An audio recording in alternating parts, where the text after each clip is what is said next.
Maha hebat Allah yang mewujudkan nur nabinya dari nur zatnya sebelum menciptakan Adam dari tanah. Jadi Tuhan mana? Tuhan mana? Kita doa baca Simtiduror sama isinya, Barzanji sama isinya, Dardiri sama isinya. Ada lagi namanya Maulid Al-Bakri sama isinya. Sama semua isinya. Semua ulama yang nulis tentang sejarah Nabi, manakib Nabi, Maulid Nabi, mereka ittifaq ijma bahwa nur Sayyidina Muhammad SAW dicipta dari nurullah, dan nurnya Nabi Muhammad SAW adalah makhluk pertama. Makhluk lebih tua dari aras, lebih tua dari surga neraka, lebih tua dari Al-Kursi, lebih tua dari langit dan bumi, apalagi dari Nabi Adam alaihissalam. Tapi ini ilmu bukan bab akidah, ini namanya ilmu al-bidayah wan nihayah. Bab bidayah ini bukan bab akidah, dia masuk ke bab ma'rifah.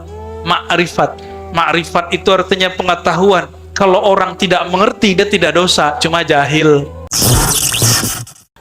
Alhamdulillahilladzi awjada nura nabiyhi Muhammadin sallallahu alaihi wasallam min nurihi wa ja'ala nura Muhammadin sallallahu alaihi wasallam fawqa kulli nurin. Asyhadu an la ilaha illallah wa asyhadu anna Muhammadan abduhu wa rasuluh. Allahumma salli wa sallim wa barik ala sayyidina Muhammad an-nuri dzati wa sirri sari fi jamil asma'i wa sifat. Allahumma salli ala sayyidina Muhammad. Ya, salawat. Allahumma salli ala sayyidina Muhammad. Allahumma salli ala sayyidina Muhammad. Assalatu wassalamu alayka ya Rasulullah. Sudah siap? Ya. Saya nggak bisa lama karena ada miskomunikasi. Ternyata kita mau ada jadwal juga malam ini, tapi jam 10-an di daerah apa namanya? Pamijahan. Jauh itu. Jadi saya mohon pamit nanti jam 9 ya. Makanya langsung saya minta kitab yang dibaca. Maulid Dibai. Maulid apa yang dibaca? Dibai itu nama, bukan Debai, bukan. Ad-Dibai itu karya dari Imam Abdurrahman Ad-Diba ya, atau disebut Ad-Dibai. Beliau ini sempat dikira beraliran Syiah. Sempat dikira Syiah itu ada 3 macam. Banyak tapi dirumus jadi 3. Kelompok pemuja Ali ini ada 3. Pertama disebut Ghulat, tolong diingat-ingat. Ghulatus Syiah itu yang menyematkan sifat ilahiyah, rububiyah, ketuhanan pada diri Sayyidina Ali. Itu disebut Ghulat. Apa arti Ghulat? Bukan gulat. Ibu tahu gulat, Bu? Kamu tahu gulat nggak? Bukan gulat itu, ini Ghulat bahasa Arab. Artinya kelompok yang melampaui batas. Kelompok ini menyimpang karena mensifati Sayyidina Ali dengan salah satu sifat-sifat Allah, yaitu sifat-sifat ilahiyahnya Allah. Mereka kelompoknya ada Ibnu Saba, ya, ada Kaisaniyah, Kailaniyah, macam-macam namanya. Ujungnya nanti jadi kelompok kebatinan. Nah, kelompok itu oleh orang Syiah di Iran juga dianggap sesat. Di Iran itu Syiah apa? Ada yang tahu? Namanya Syiah Imam 12. Bahasa Arabnya Imam Isna Ashar. Bahasa Arab 12 berapa? Isna Ashar. Imam 12. Syiah Imam 12 ini ulama sepakat tidak mengkafirkannya, cuma sepakat juga tidak menganggapnya benar. Ya, pastinya yang mengatakan begitu ulama ahlus sunnah. Kenapa? Karena mereka memuja Sayyidina Ali lalu mencaci kebanyakan sahabat. Itu problem mereka. Lalu ada Syiah ketiga, bukan Syiah Imam 12, disebut Syiah Zaidiyah. Syiah apa? Syiah Zaidiyah itu pengikut zuriat Sayyidina Ali, Imam Zaid. Cuma akidahnya Zaidiyah ini mirip dengan kelompok yang mengedepankan akal, namanya Mu'tazilah. Belakangan berubah. Ini yang banyak sekarang di Yaman. Namun kalau ngajinya di Tarim, insya Allah pulangnya jadi Ahlus. Cuma kalau yang satu lagi saya nggak tahu itu. Pulang-pulang mungkin menjadi Syiah Zaidiyah. Tapi dulu nih ada Imam Wahabi, namanya siapa? Bin Baz. Ada yang tahu nggak Imam Wahabi? Ini pengikut Wahabi Pak Aswaja nih. Yang paling keras membenci Syiah itu Wahabi. Kalau kita tidak mengkafirkan kelompok kedua dan ketiga, kita hanya mengatakan mereka beda sama kita. Dulu saya ngomong begitu, saya dikafirkan orang-orang pergerakan. Orang-orang ikhwan marah sama saya. Saya bilang, mereka nggak kafir, mereka cuma fasik. Atau minimal beda faham. Langsung dia wall out dari majelis, dia bilang Ar-Razi kafir. Ternyata kelompok yang sekarang berjuang di Palestina, manhajnya juga ikhwan, itu dipuja-puja sama dia dan bekerjasama dengan kelompok Syiah Iran dan Nasrullah, Hizbullah.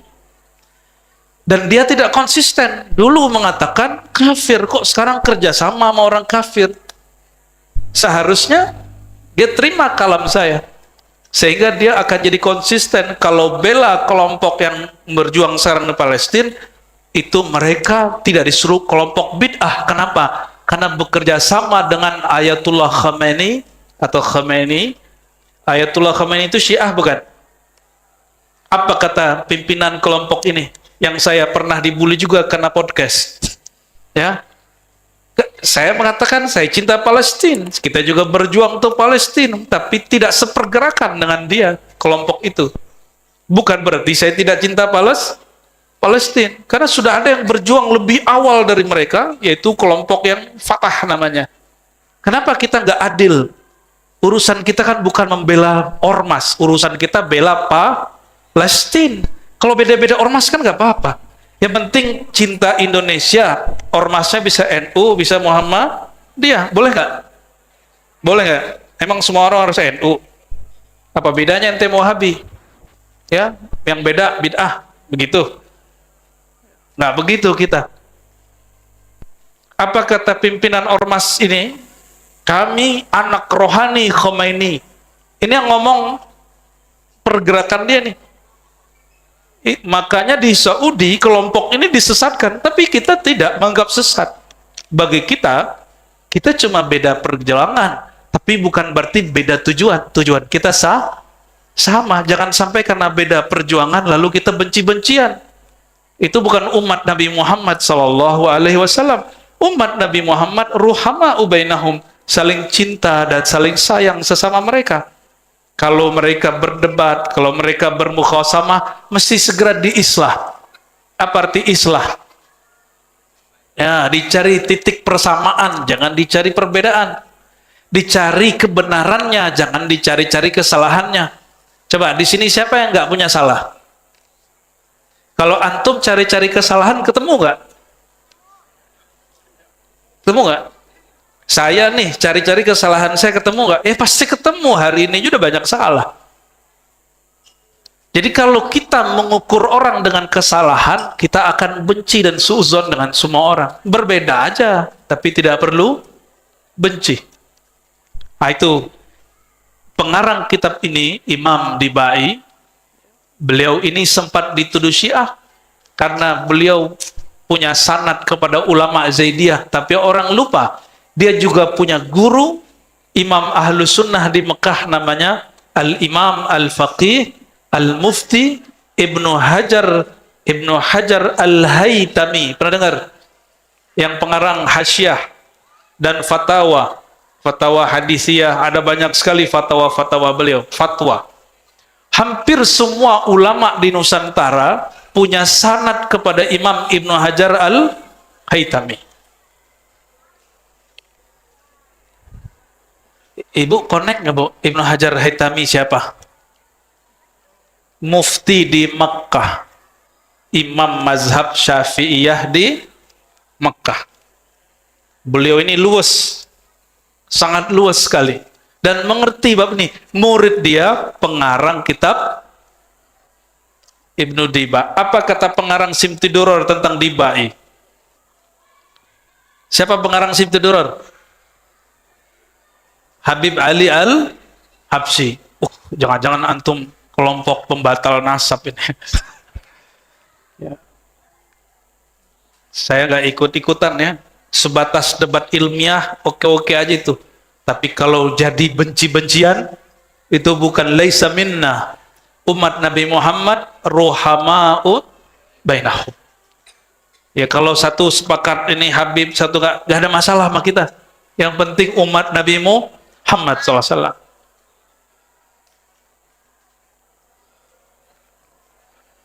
Pengarang kitab ini, Imam Dibai nulis kitab ini, lalu dikomentari oleh orang setelahnya namanya Al-Habib Ali Al-Habsyi, yang di umurnya 63 lebih dan nulis kitab Simtid Durar, yang sekarang viral dibaca di mana-mana, dan zuriatnya dan beliau habis dihaulkan di Solo.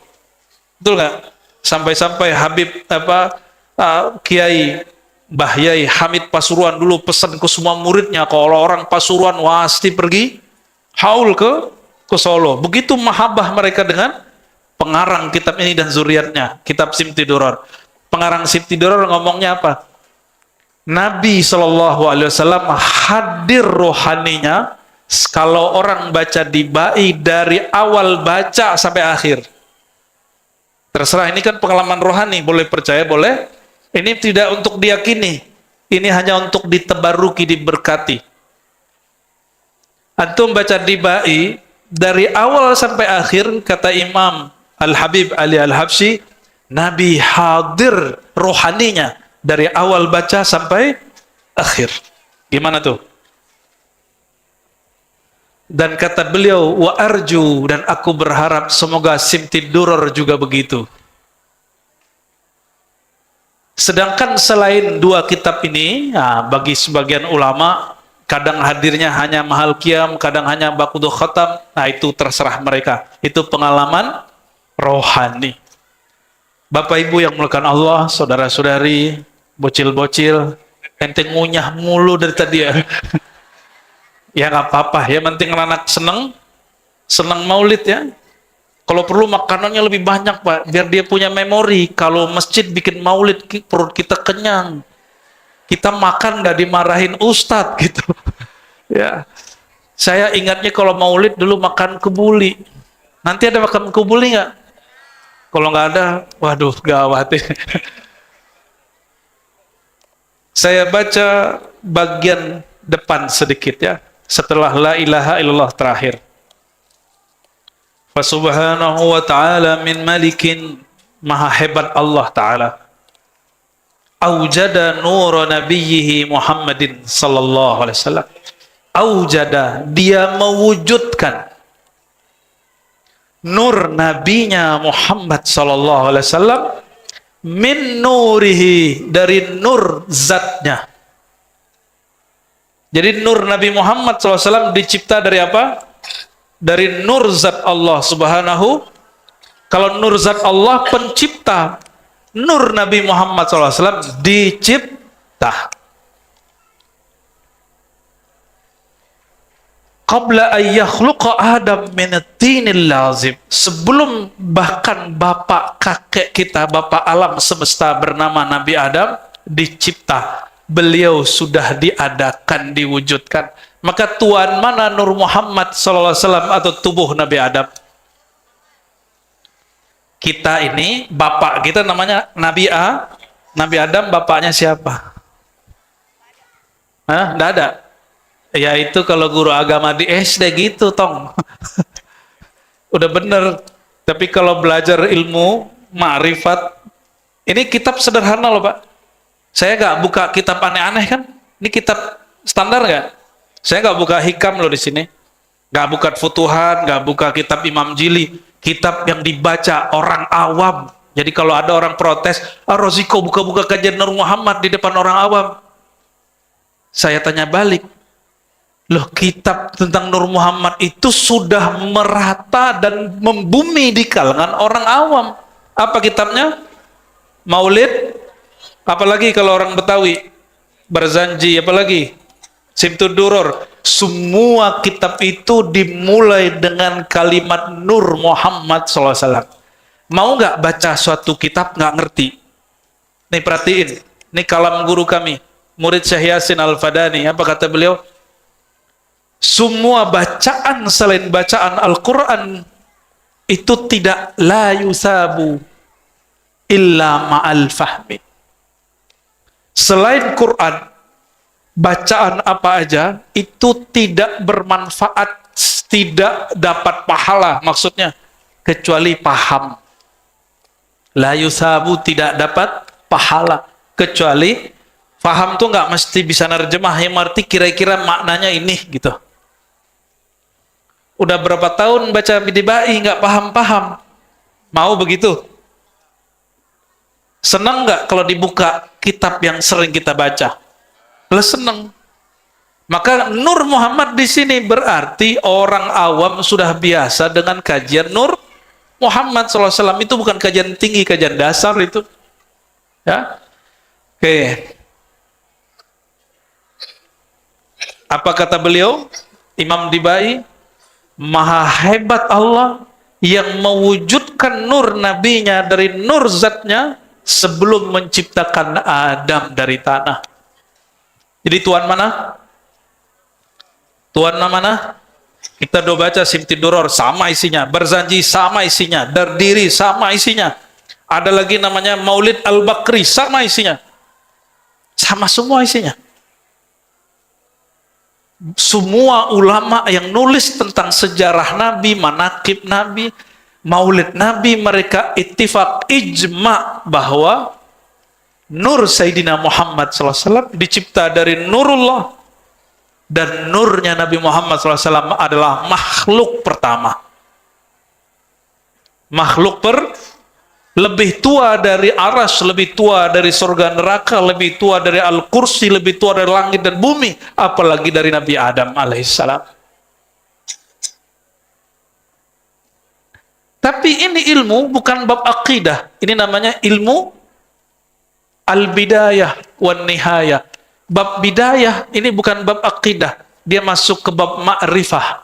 Ma'rifat itu artinya pengetahuan. Kalau orang tidak mengerti, dia tidak dosa, cuma jahil. Mau nggak disebut jahil? Ya, kalau orang tidak faham atau dia nolak, oh saya nggak percaya Nur Muhammad makhluk pertama, dia tidak kafir, tapi dia jahil. Bahkan ada orang mengatakan kajian Nur Muhammad itu bid'ah. Gak ada masalah. Bagi kita gak ada masalah. Cuma dia ada masalah sama Rasulullah nanti. Dianya ada masalah dengan banyak ribuan ulama yang berijma tentang ini. Kalau sama kita gak ada apalagi sama ibu-ibu ini, kalau orang kepercayaan Nur Muhammad biarin aja bu. Ya. Apalagi yang mengatakan kajian Nur Muhammad ini ajaran Majusi, itu mufti di salah satu negara bagian di Malaysia. Apa kata mereka? Kajian Nur Muhammad itu ajaran Zoroaster Majusi. Wow.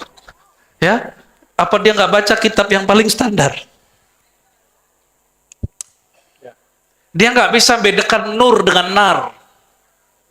Yang disembah orang Majusi itu nur atau nar?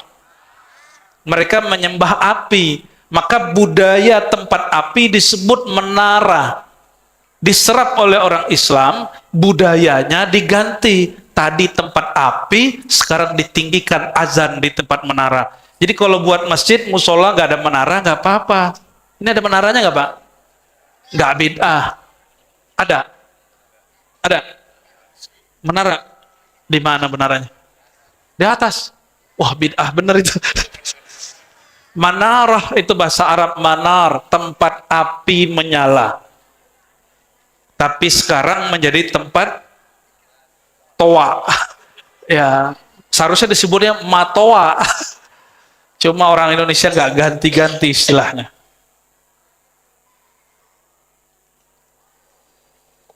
Dari nur Sayyidina Muhammad SAW itulah dicipta seluruh alam. Ini bagian dari alam bukan? Bapak alam nggak? Alam itu apa aja? Tercipta dari tanah, air, api, udara. Ente juara tong. Makan lagi, makan lagi. Udah habis Pak katanya. Itu bukan avatar loh ya. Avatar mungkin terinspirasi dari kajian begitu. Ini unsur alam. Ini unsur yang 4 tercipta dari nur Sayyidina Muhammad sallallahu alaihi wasallam. Nabi Adam dari tanah, tanah dari nur. Tuan mana? Maka kalau saya tanya, kita bapaknya kita Nabi Adam, bapaknya Nabi Adam siapa? Masih gak ada aja bocil. Bapaknya Nabi Adam siapa? Nur Muhammad sallallahu alaihi wasallam. Yang lahir di tahun 600-an Masehi itu bernama Sayyidina Muhammad bin Abdullah, itu Muhammadun Rasulullah. Dia adalah zahirnya Nur Muhammad SAW. Jadi Nur Muhammad Nurullah, dia juga yang disebut Muhammad Rasulullah. Dia juga. Di akhirat nama beliau nanti Muhammad Syafi'ullah, pemberi syafaat yang dapat izin dari Allah. Jadi nanti nama beliau ada tambahannya itu. Dan beliau mengatakan, jangankan orang soleh, orang pendosa pun, syafaati li ahlil kabair min ummati. Jangankan orang-orang yang soleh, yang baik, orang pelaku dosa besar, kalau dia percaya kepadaku, dia berhak dapat syafaat bantuanku. Percaya Nabi Muhammad SAW, pegang sampai mati. Mau kita beda faham dengan orang, tersinggungan sama kawan, itu jangan merubah iman kita kepada Nabi Muhammad sallallahu alaihi wasallam, ya. Lalu beliau mengatakan, wa arada fakhrahu 'alal asya wa qala hadza sayyidul anbiya wa ajallul asfiya wa akramul habaib. Setelah dicipta, Allah tunjukkan, Allah tampilkan, Allah gelarkan sang nur ini kepada segala sesuatu. Lalu Allah berkalam, ini adalah Sayyidul Anbiya, penghulunya para nabi. Maka Nabi Muhammad SAW mengatakan, aku nabi pertama. Nabi pertama siapa? Lah, baru aja kita ngomong. Nabi pertama siapa? Ayo guru ngaji, guru sekolah, perbaiki itu kurikulum, kasih tahu ke Kemenak, itu udah keluar-keluar udah 10 tahun. Gak ada yang dengerin. Apa orang Kemenak gak ada proyek? Ya, mesti dibenerin itu. Kitab Maulid dibaca terus, tapi gak ada efek di buku agama. Anak-anak kita masih memahami bahwa Nabi pertama Nabi Adam atau Nabi Nuh. Padahal sang Nabi berkalam, kuntu awalan nabiyyina fil khalq. Akulah nabi pertama di kalangan makhluk. Hadis ini hasan, dan hadis hasan yuhtajju kas sahih, boleh dipakai jadikan hujah seperti hadis sahih. Tapi akhiruhum fil ba'si, yang terakhir diutus aku. Jadi pengutusan dengan pengangkatan sebagai nabi itu beda. Bukan umur 25 diangkatnya. Bukan umur 40, umur 40 bu'isa, diutus, bukan diangkat. Beda ya. Beliau mengatakan, kuntu, aku sudah jadi nabi. Adam belum dicipta. Berarti nabi pertama siapa? Wah, ini baru benar ini ya. Kasih tahu ya sama guru-gurunya, komite-komite mahasiswa, siswa santri ini. Sesekali lah tunjukin hasil ngaji sama guru kan.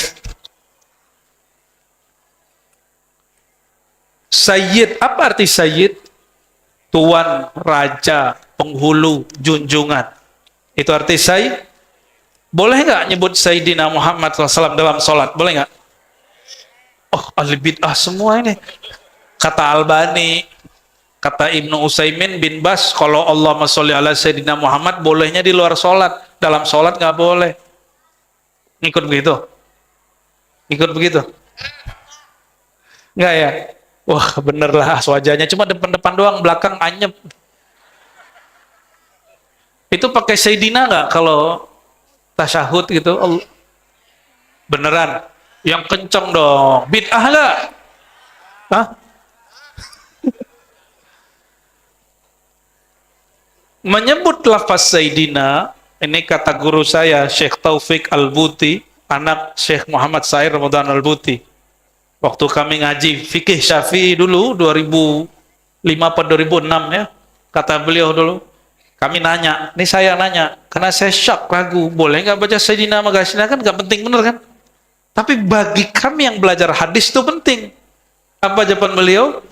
Engkau baca Sayyidina, itu ta'zim, menghormati. Tidak baca Sayyidina, itu ittiba, mengikut hadis. Dan dua-duanya sahih. Dua-duanya benar. Oh begitu orang kalau ngerti agama. Maka berkalamlah imam-imam terdahulu.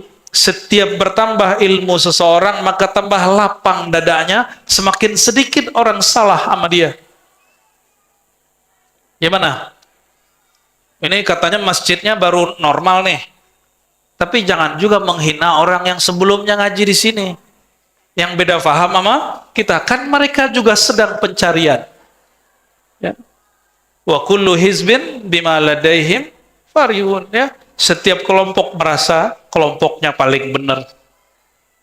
Wa ajallul asfiya, beliaulah orang terpilih paling mulia. Wa akramul habaib, dari semua Habib, beliaulah Habib yang paling akram.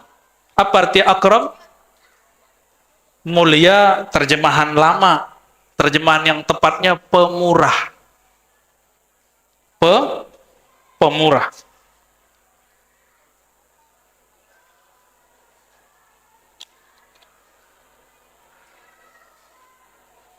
Oke. Lanjut nggak nih?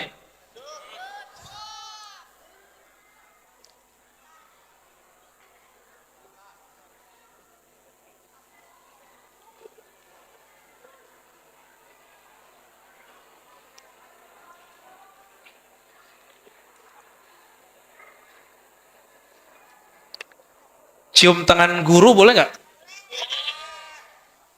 Mencium tangan guru, apakah pertanda guru lebih mulia? Menurut kita iya. Mencium sesuatu, apakah sesuatu itu lebih mulia? Bingung ya? Biasa, biar ngaji itu nggak hanya ngelucu-ngelucu doang. Biar ketawa kalau nggak bisa jawab pertanyaan. Jarang-jarang toh. Biasanya pikiran kita, orang yang lebih mulia kita cium tangannya, betul nggak? Atau kita cium dia? Nabi SAW cium Hajar Aswad, mana yang lebih mulia? Hajar Aswad. Tong. Semoga ente jadi ulama nanti ya. Nabi cium Hajar Aswad, mana yang lebih mulia? Nabi tawaf di Ka'bah, mana yang lebih mulia? Beneran nih. Kalau begitu, kita setelah haji umroh yang wajib nggak ziarah? Wajib nggak ziarah? Wajibnya bukan wajib secara syara, tapi wajib secara adab. Secara apa? Yang membuat kita kenal dengan Hajar Aswad siapa? Nabi Muhammad SAW. Yang bikin kita kenal bahwa haji umroh itu adalah ibadah siapa? Nabi Muhammad SAW. Ya. Itulah makna ajallul asfiya wa akramul habaib. Sebaik-baik makhluk. Nah, perhatiin. Setinggi apapun umat Islam memuji Nabi Muhammad SAW, hanya sebatas afdalul khalqi, makhluk paling tinggi, bukan sebagai Tuhan. Kalau tadi pembukaan tadi bacaannya refnya apa? Burdah ya. Maula ya sholli wa sallim daiman. Terus ala khairil khalqi kullihim. Ya Allah, sampaikan salawat engkau, salam engkau kepada makhluk paling sempurna, paling mulia. Jadi setinggi apapun umat Islam muji Nabi Muhammad SAW, hanya batas makhluk. Kita tidak pernah menuhankan Nabi Muhammad SAW. Maka saya mau tanya, muji Nabi Muhammad SAW di kitab ini berlebihan atau standar? Yang disebut berlebihan itu apa? Jadi kenapa orang tidak mau baca maulid? Nggak mau baca Barzanji, nggak mau baca Dibai, nggak mau Simtuduror dan kawan-kawannya. Alasan ustadz-ustadznya apa? Itu pujian terhadap Nabi Muhammad di dalamnya berlebihan. Memberi dia sifat-sifat ketuhanan. Adakah yang meyakini Nabi Muhammad SAW punya sifat ketuhanan? Ada nggak? Ada. Letong, ente lagi. Yang ada, Tuhan Allah SWT ngasih namanya ke Nabi Muhammad SAW. Itu yang ada. Coba. Allah namanya Rahman, Rahim. Di Quran Allah sebut gak Nabi Muhammad Rahim? Ada? Gak ada. Gak ada apa gak tahu? Aduh, ketinggian nih ngajinya ya. Surat Taubah tahu nggak? Surat Taubat, nanti cari di rumah 2 ayat terakhir. Bahwa Nabi Muhammad SAW itu disebut Rahim. Nabi Muhammad dikasih nama oleh Allah dengan namanya. Bismillahirrahmanirrahim. Allah sebut di Quran tentang Nabi Muhammad, wabil mu'minina raufur rahim. Nabi Muhammad itu terhadap orang beriman. Ini orang beriman bukan? Nabi rauf, sangat kasih. Nabi rahim, sangat sayang. Nabi sayang sama kita semua. Maka Nabi sedih kalau ngeliat umatnya tengkar. Ini orang tua, Nabi itu orang tua rohani. Orang tua ngeliat anaknya tengkar, seneng nggak? Ada yang seneng? Ada yang seneng kalau anaknya tengkar? Nah, kalau ingin membuat Rasulullah SAW ridho, jangan suka bertengkar. Mau bab nasab kayak, mau bab politik kayak. Ini di Bekasi, Bekasi kota apa kabupaten nih? Kota, berapa yang maju? 3. 3 ya? Itu ada nggak di Quran tentang pilkada? Kan nggak ada. Berarti kalau beda coblosan, bukan beda iman toh? Bener nggak? Ini nggak ada titipan Pak. Cuma ini titipan dari kolbu saya. Jangan sampai beda politik menganggap orang beda cukuplah 2016, 2019 kita diadu domba oleh politikus yang sudah jadi tikus-tikus itu.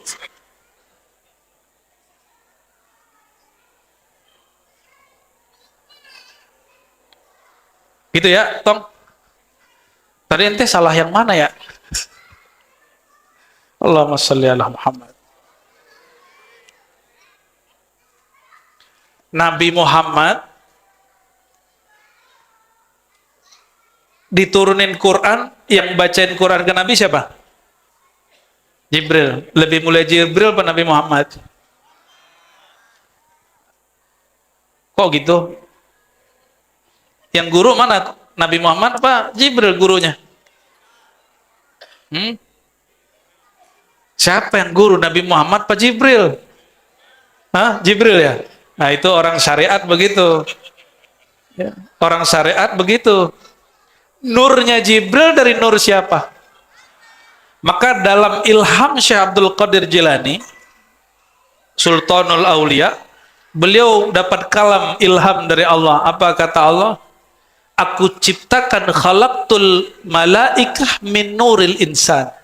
Aku ciptakan malaikat dari nur sang insan. Sang insan itu Nabi Muhammad Shallallahu Alaihi Wasallam. Jadi tuan mana nur Nabi Muhammad sama nurnya malaikat? Ya, kan nggak ada yang orang yang anti mengkaji nur Muhammad. Apa kata dia? Yang nur itu malaikat, bukan Nabi Muhammad. Nabi Muhammad mah dari tanah. Ya salam. Ya, nggak paham mending diam, jangan komentar. Cukup katakan saya nggak pernah ngaji Nur Muhammad, tanya sama yang ngerti, gitu aja cukup. Ya. Ini cari lagi, ya. Pakai ayat, ya. Inni khaliqun basaran mintin, aku ciptakan manusia dari tanah, surat Shad. Loh dia kan baru baca depannya, kan ada ayat berikutnya. Setelah si tubuh sempurna, nafakhtu fihi min ruhi, aku hembuskan kepadanya rohku. Itu apa?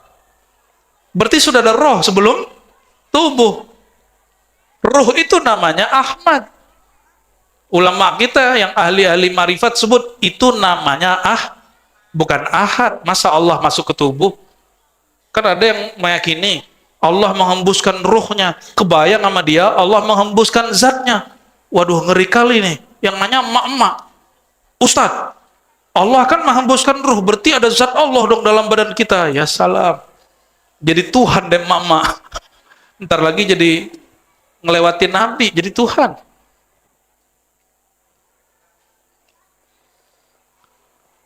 Jadi setinggi apapun kita memuji Nabi Muhammad SAW, kita tidak pernah mensifatinya dengan sifat ketuhanan. Yang ada Tuhan pencipta alam semesta, memberi namanya dengan namanya, bukan berarti Allah menjadikan Nabi Muhammad sebagai Tuhan. Beda ya?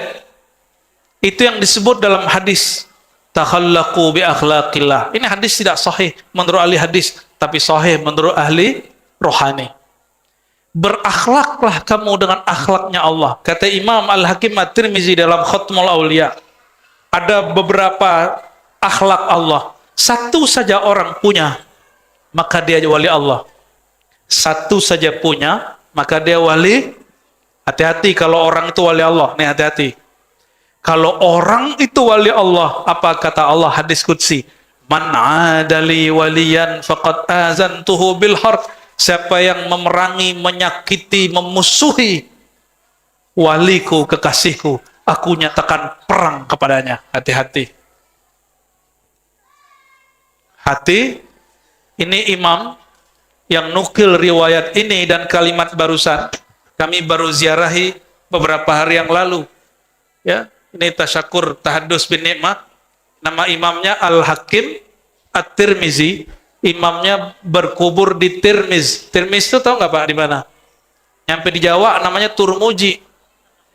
Padahal nama di sananya Tirmiz. Itu di Uzbek bagian selatan, perbatasan dengan Afghanistan. Kita baca hadis di sana dengan silsilah guru kita sampai ke Imam Hakim Tirmizi, Imam Hakim Tirmizi dari Kutaibah, Kutaibah lanjut kepada Malik, Malik terus gurunya sampai kepada Nabi Muhammad sallallahu alaihi wasallam.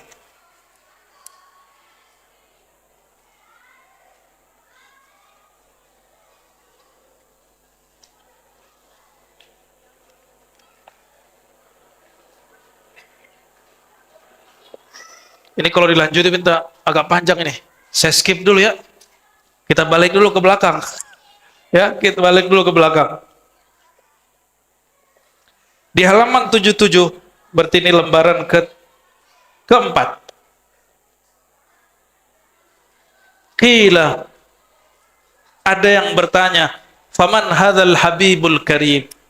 Siapakah sang kekasih yang pemurah ini? Alladzi albastahu hullatal waqar, yang engkau pakaikan pakaian perhiasan haibah. Waqar itu orang berkarisma. Wa tawajtahu tijanal mahabbah wal iftikhar, dan engkau pakaikan kepadanya mahkota keagungan. Wa nasyarta ala rasihil asaib, qala huwa nabiyyun istakhartuhu min lu'ay min ghalib. Ini jawaban Allah sebenarnya. Siapakah orang ini yang dipilih oleh Allah Ta'ala? Kata Allah Ta'ala, huwa nabiyyun, dialah nabi dari yang aku pilih dari Bani Lu'ay bin Ghalib. Yamutu abuhu wa ummuh wa yakfuluhu jadduhu summa ammuhu syaqiq Abu Talib. Lalu dia akan ditanggung oleh pamannya karena kakeknya juga meninggal. Bapak Ibu yang makan Allah, apa hikmah Nabi Muhammad ayahnya meninggal, ibunya waktu itu kecil juga meninggal? Apa hikmahnya? Bapak sering ngajarin anak nggak? Ya, pas pandemi yang jadi guru di rumah siapa? Bapak-bapak ya, bukan SPD tapi kepedean. Anaknya salah, anaknya nggak fokus, digebrak mejanya. Betul nggak? Waktu pandemi kalian begitu nggak? Ini bocil-bocil udah lahir waktu pandemi? Belum. Pandemi tahun berapa? 2020 sampai 2022. Kamu udah lahir, Tom? Tahun berapa lahirnya? Tahun kemarin. Cepat amat perkembangannya. Allahumma sholli ala Muhammad. Orang tua itu guru pertama. Kalau Nabi Muhammad SAW, ayah ibunya hidup, maka orang nanti ngomong, itu Muhammad jiplak Quran dari ayahnya, jiplak sunnah dari ayahnya, dari ibunya. Ada ungkapan, ini bukan hadis Bu ya, al-ummu madrasatul ula. Ibu itu sekolah pertama anak. Jadi emaknya manyun, ibunya ikut anaknya ikut manyun tuh. Emaknya ngambek, anaknya suka ngambek. Kalau anak ibunya suka ngaji, pasti anaknya suka ngaji. Emaknya suka ziarah, anaknya pasti suka. Emaknya suka ajak anaknya maulid, walaupun berisik. Nanti anaknya udah gede, ngajak anak dia juga walaupun tiduran gitu nggak apa-apa Pak, ajak aja, ya. Kan berkah itu turun, tidak mesti ke orang bangun, bisa jadi kepada orang yang tidur. Nabi Muhammad SAW pun tidak dibesarkan ibunya. Ibunya 6 tahun meninggal, yang membesarkan Halimah Sa'diyah. Bayangkan Pak, Halimah Sa'diyah itu orang miskin langsung jadi kaya. Badannya kurus kering, air susu asinya sedikit, dengan mesusui Sayyidina Muhammad SAW itu langsung. Jadi waktu, ini cerita sedikit sebelum jam 9. Ketika orang Arab punya anak, mereka ada tradisi. Anaknya di hari keberapa atau bulan keberapa nanti diserahkan ke ibu susu. Maka orang ibu-ibu Quraisy itu dia nggak nyusuin sendiri, nanti ada ibu susunya. Dan itu ada pasarnya. Di pasar-pasar tertentu, di musim tertentu, kumpullah calon-calon ibu susu ini dari luar kota Mekah. Ngumpul itu dah. Ini bayi namanya Muhammad bin Abdullah, dibawa oleh ayahandanya, oleh kakeknya Abdul Muttalib ke ibu-ibu yang gemuk-gemuk. Ada yang gemuk nih. Ini kayaknya susunya banyak nih. Kasih. Semua ibu lupa, dia nggak baca basmalah, langsung nggak mau beliau. Langsung nangis.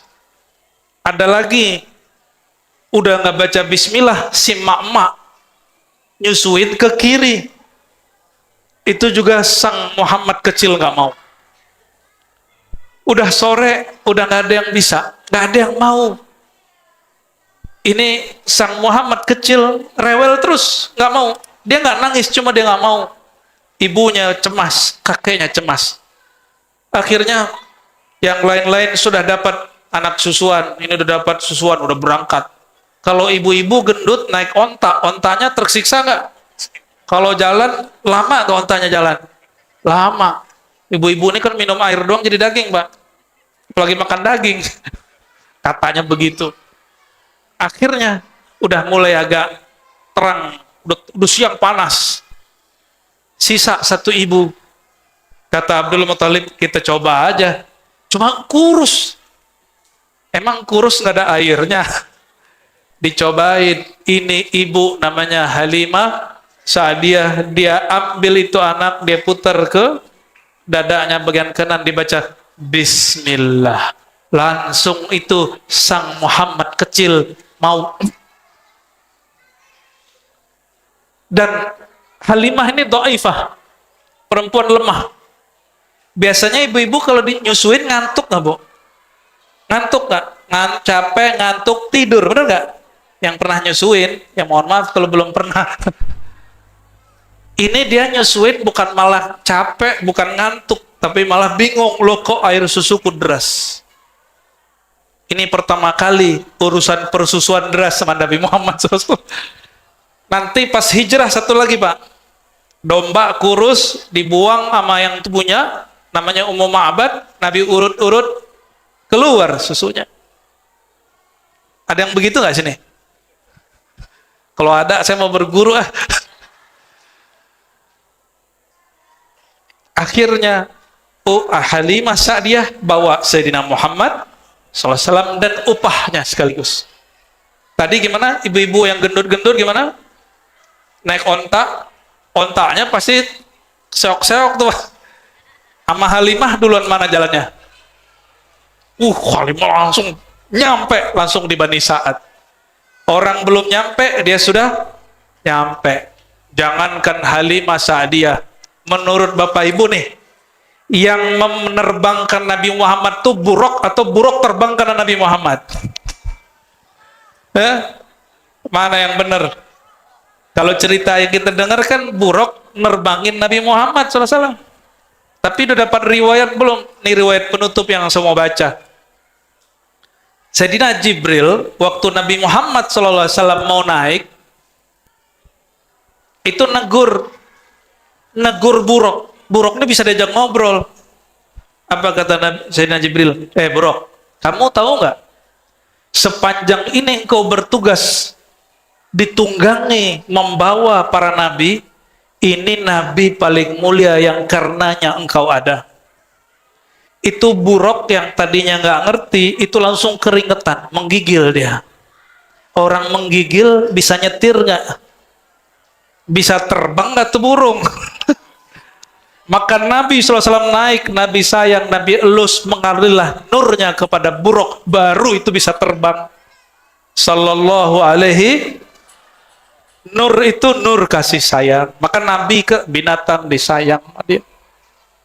Ya, yang kurang kasih sayang sama binatang, apalagi sama orang dekat, saudara, itu orang yang kurang nurnya. Semoga yang berhadir ini orang yang nurnya melimpah. Ya, kalau nur kita kurang, kita sering-sering bikin majelis mau, semoga nur melimpah di kolbu, melimpah setiap malam, dan Allah besarkan wadah di kolbu kita, dan Allah banyakkan nurullah mengalir dalam kita. Amin ya rabbal alamin. Semoga bermanfaat. Saya mohon izin nih, para Pak Haji, Pak Kiai, para asatidz jamaah, para pecinta Allah Rasulullah, saya ada tugas yang kedua.